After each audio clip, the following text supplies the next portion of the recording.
ମାନେ ସମସ୍ତଙ୍କୁ ମୋ ଚ୍ୟାନେଲକୁ ସ୍ୱାଗତ। ଏହି ବର୍ଷ କପିରାଇଟ୍ ଓସ୍ତାର ହାପିଏର୍ଲି ଏକ୍ଜାମିନେସନ୍ କ'ଣ ସବୁ କ୍ୱେଶ୍ଚିନ୍ ଆସିଥିଲା ଟିକେ ଡିସ୍କସନ୍ କରିବା। ତାହେଲେ ଟୋଟାଲ୍ ମାର୍କ କେତେ ମାର୍କ ପରୀକ୍ଷା ହେଇଥିଲା ନା ଫୁଲ୍ ମାର୍କ 30 ମାର୍କ ପରୀକ୍ଷା ହେଇଥିଲା, 60 ମିନିଟ୍ ଥିଲା। ତାହେଲେ କ'ଣ କ୍ୱେଶ୍ଚିନ୍ ଆସିଥିଲା ଦେଖିବା।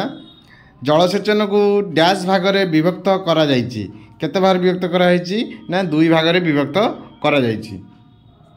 ক্ষুদ্র জলসেচন কেতে ভাগরে বিভক্ত করা হয়েছে? কেতে ভাগরে বিভক্ত করা হয়েছে না 2 ভাগরে বিভক্ত করা হয়েছে। গোটে বুন্দা জলসেচন, ছিঞ্চা জলসেচন। পটি জলসেচনের পটিগুড়িক ঢালু ড্যাশ শতকড়া রখাযায়। কেতে রখাযায় না 0.2 রু 0.4 শতকড়া রখাযায়। পটি জলসেচন প্রণালী সিয়ার গুড়িকর গভীরতা ড্যাশ সেন্টিমিটার রখাযায়। কেতে রখাযায় না 10 রু 15 সেন্টিমিটার রখাযায়। ড্যাশ জলসেচন প্রণালী को বলয় জলসেচন প্রণালী কুহযাଏ। क्या কুহযাଏ না মন্দা জলসেচন প্রণালী को বলয় সেচন কুহযাଏ। তৃণক হেতু ফসল অমলর কেতে শতকଡ଼ା হ্রাস ঘটিଥାଏ? কেতে প্রতিশত ঘটুଛି না 10 রু 25 শতকଡ଼ା হ্রাস କରିଥାଏ। ଟମାଟୋ ଫସଲରେ ସର୍ବାଧିକ ତୃଣକ ଆବିର୍ଭାବ ସମୟ କେତେ ସପ୍ତାହ? କେତେ ସପ୍ତାହ ନା 6 ସପ୍ତାହ। জীবনকাল ভিত্তিরে তৃণকକୁ কেতোটি শ্রেণীর বিভক্ত করাইছি? জীবনকাল ভিত্তিরে কেতটা বিভক্ত করাইছি না 1 বর্ষী, 2 বর্ষী, বর্ষী হেলে 3টি ভাগ করাইছি। তৃণক নিয়ন্ত্রণ পদ্ধতিକୁ কেতে ভাগରେ বিভক্ত করাইছি? কেতে ভাগରେ বিভক্ত করাইছি না 4 ভাগରେ বিভক্ত କରାଯାଇଛି। পাগ ভাঙ্গিবা কেউ পদ্ধতি অন্তর্গত অটে? পাগ ভাঙ্গিবা কেউটা না কর্ষণ পদ্ধতি অন্তর্গত অটে। ହେଲେ ପିଲାମାନେ 2 ମାର୍କିଆ କ'ଣ ଆସିଛି? ଯେକୌଣସି 5ଟି ପ୍ରଶ୍ନର ଉତ୍ତର ଦିଅ। ଦେଇଛି ଜଳସେଚନର ସ୍ରୋତ ଗୁଡ଼ିକ କ'ଣ କ'ଣ ଲେଖ। ଭୂପୃଷ୍ଠ ଜଳସେଚନ କେତେ ଭାଗରେ ବିଭକ୍ତ କରାଯାଇଛି ଲେଖ। ସିଆର ଜଳସେଚନ ବିଷୟରେ କ'ଣ? ତୃଣକ କାହାକୁ କୁହାଯାଏ ତାର ସଂଜ୍ଞା ବିଷୟରେ ଲେଖ। ତୃଣକ ନିୟନ୍ତ୍ରଣ ପଦ୍ଧତି କେତେ ପ୍ରକାର ଏବଂ କ'ଣ କ'ଣ ଲେଖ। କର୍ଷଣ ପଦ୍ଧତି ବିଷୟରେ ଲେଖ।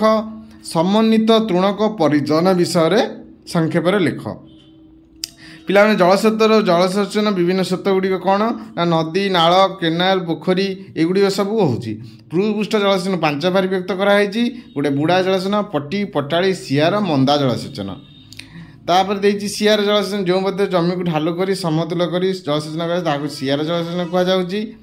ତାପରେ ଦେଇଛି ତୃଣକ ଅଦରକାରୀ ଅବାଞ୍ଛନୀୟ ଉଦ୍ଭିଦ ଯାହା ମୃତ୍ତିକା ଜଳସମ୍ପଦ ଉପଯୋଗରେ ଫସଲ ପ୍ରତିବନ୍ଧ ସୃଷ୍ଟି କରି ଫସଲ ସମୃଦ୍ଧିରେ ପ୍ରତିକୂଳ ପ୍ରଭାବ ପକାଏ ତାହାକୁ ତୃଣକ କୁହାଯାଏ। ତୃଣକ ନିୟନ୍ତ୍ରଣ ପ୍ରଥାକୁ 4 ଭାଗ ବିଭକ୍ତ କରାଯାଇଛି। କର୍ଷଣ ପଦ୍ଧତି, ରାସାୟନିକ ପଦ୍ଧତି, ଯାନ୍ତ୍ରିକ ପଦ୍ଧତି, ଜୈବିକ ପଦ୍ଧତି।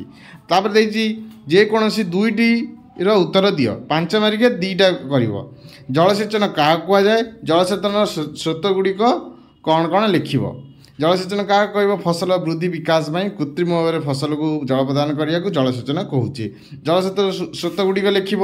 ନଦୀ, ନାଳ, କେନାଲ, ପୋଖରୀ ସବୁ କ'ଣ ସବୁ ବ୍ୟବହାର କରିବ। ତାପରେ ଦେଇଛି କ୍ଷୁଦ୍ର ଜଳସେଚନ କାହାକୁ କୁହାଯାଏ? ଏହା କ୍ଷୁଦ୍ର ଜଳସେଚନ କ'ଣ କ'ଣ ସେଗୁଡ଼ିକ ବିଷୟରେ ଲେଖ। କ୍ଷୁଦ୍ର ଜଳସେଚନ କାହାକୁ କୁହାଯାଏ ଲେଖିବ। ଯେଉଁ ଜଳସେଚନରେ ଆମେ କ୍ଷୁଦ୍ର ଅଳ୍ପ ମାତ୍ରାରେ ଜଳ ବ୍ୟବହାର କରିକି କ'ଣ କରୁଛେ ଜଳସେଚନ କରୁଛେ ତାର ହେଉଛି ବୁନ୍ଦା ଜଳସେଚନ, ଛିଞ୍ଚା ଜଳସେଚନ ସେ ବିଷୟରେ ଲେଖିବ। ତାପରେ ଦେଇଛି ଭୂପୃଷ୍ଠ ଜଳସେଚନ କାହାକୁ କୁହାଯାଏ? ଏ କେତେ ଭାଗରେ ବିଭକ୍ତ କରାହେଇଛି? ଭୂପୃଷ୍ଠ ଜଳସେଚନ ବିଷୟରେ ପିଲାମାନେ ଲେଖିବ। କେତେ ଭାଗରେ ବିଭକ୍ତ ହୋଇଛି ବର୍ଣ୍ଣନା କରିବ। ନହେଲେ ଜଳସେଚନ ସିଆର ଜଳସେଚନ ବିଷୟରେ ପିଲାମାନେ ତାକୁ ବିସ୍ତୃତ ଭାବରେ ଲେଖିବ। ହେଲା କି ଟୋଟାଲ୍ ତୁମର 30 ମାର୍କ କ୍ୱେଶ୍ଚିନ୍ ଆସିଥିଲା। ସେ 30 ମାର୍କର କ୍ୱେଶ୍ଚିନ୍ ଯାହା କ୍ୱେଶ୍ଚିନ୍ ସବୁ ଆସିଥିଲା ମୁଁ ସେଗୁଡ଼ିକ ତୁମମାନଙ୍କ ସହିତ ଭଲ ଭାବରେ ଡିସ୍କସନ୍ କରିଦେଲି।